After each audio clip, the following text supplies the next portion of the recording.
कहानी की शुरुआत उस समय से होती है जब इस्लाम का संदेश पूरी तरह से फैल चुका था और पैगंबर मोहम्मद सल्लल्लाहु अलैहि वसल्लम ने दुनिया को अल्लाह का संदेश पहुंचाने का अपना मिशन पूरा कर लिया था।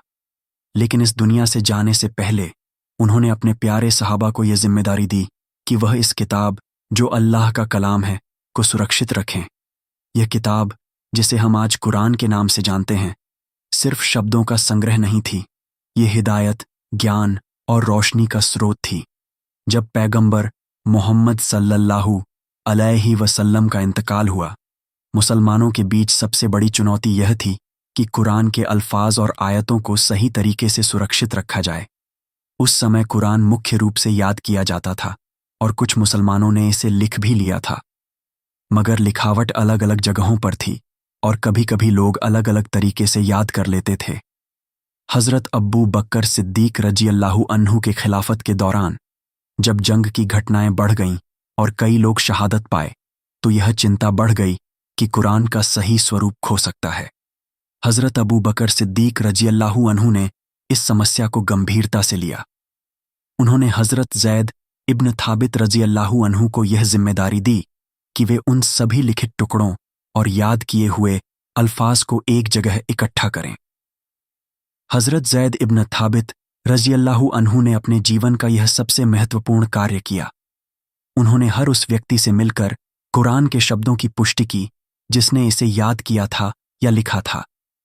उन्होंने सख्ती और सावधानी से काम किया। कभी किसी व्यक्ति की याददाश्त में अंतर होता तो हज़रत ज़ैद इब्न थाबित रज़ियल्लाहु अन्हु कई लोगों से तुलना करके सही स्वरूप सुनिश्चित करते। इस प्रक्रिया में महीनों का समय लगा। अंततः इस प्रयास के बाद पहला पूर्ण कुरान की मुसहफ तैयार हुआ। यह मुसहफ हज़रत अबू बकर सिद्दीक रज़ियल्लाहु अन्हु के पास थी। उनके बाद हज़रत उमर इब्न खत्ताब रज़ियल्लाहु अन्हु और फिर हज़रत उस्मान इब्न अफ़फ़ान रज़ियल्लाहु अन्हु के समय तक यह मुसहफ सुरक्षित रही। जब हज़रत उस्मान इब्न अफ़फ़ान रज़ियल्लाहु अन्हु खलीफा बने, उस समय इस्लाम बहुत फैल चुका था।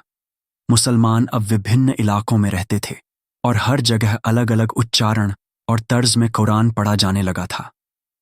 कुछ इलाकों में लोग गलत तरीके से पढ़ रहे थे, जिससे झगड़े और विवाद भी पैदा होने लगे। हज़रत उस्मान इब्न अफ़फ़ान रज़ियल्लाहु अन्हु ने इस समस्या को बहुत गंभीरता से लिया। उन्होंने सोचा कि अगर इस्लाम और कुरान का संदेश एक जैसा नहीं रहेगा, तो आने वाली पीढ़ियों के लिए बहुत बड़ा संकट होगा। उन्होंने फैसला किया कि एक ही मानक मुसहफ तैयार की जाएगी और जो भी कुरान का सही स्वरूप है, वही सभी मस्जिदों और इलाकों में पढ़ा जाएगा। हज़रत उस्मान इब्न अफ़फ़ान रज़ियल्लाहु अन्हु ने हज़रत ज़ैद इब्न थाबित रज़ियल्लाहु अन्हु को फिर से बुलाया। हज़रत ज़ैद इब्न थाबित रज़ियल्लाहु अन्हु ने इस काम को बखूबी संभाला। उन्होंने अब तक के लिखित और याद किए हुए कुरान को इकट्ठा किया और यह सुनिश्चित किया कि हर शब्द वही हो जो पैगंबर मोहम्मद सल्लल्लाहु अलैहि वसल्लम ने बताया। हज़रत उस्मान इब्न अफ़फ़ान रज़ियल्लाहु अन्हु ने कई कापियों की प्रतियां बनाई और विभिन्न इलाकों में भेजी। इसके साथ ही उन्होंने आदेश दिया कि पुराने असामान्य और गलत संस्करण को नष्ट कर दिया जाए ताकि भविष्य में कोई भ्रम न रहे। इस तरह हज़रत उस्मान इब्न अफ़फ़ान रज़ियल्लाहु अन्हु ने कुरान को एक मानक स्वरूप में सुरक्षित किया और आने वाली पीढ़ियों के लिए इसकी शुद्धता सुनिश्चित की। हज़रत उस्मान इब्न अफ़फ़ान रज़ियल्लाहु अन्हु ने जब कुरान की मानक मुसहफ तैयार करवाई, तो उन्होंने यह सुनिश्चित किया कि हर जगह मुसलमान इसे एक जैसी ही पढ़ें। इसके लिए उन्होंने हज़रत अब्दुल्लाह इब्न ज़ुबैर रज़ियल्लाहु अन्हु, हज़रत अब्दुल्लाह इब्न आमर रज़ियल्लाहु अन्हु और अन्य भरोसेमंद सहाबा को इन प्रतियों के साथ अलग अलग शहरों और प्रांतों में भेजा।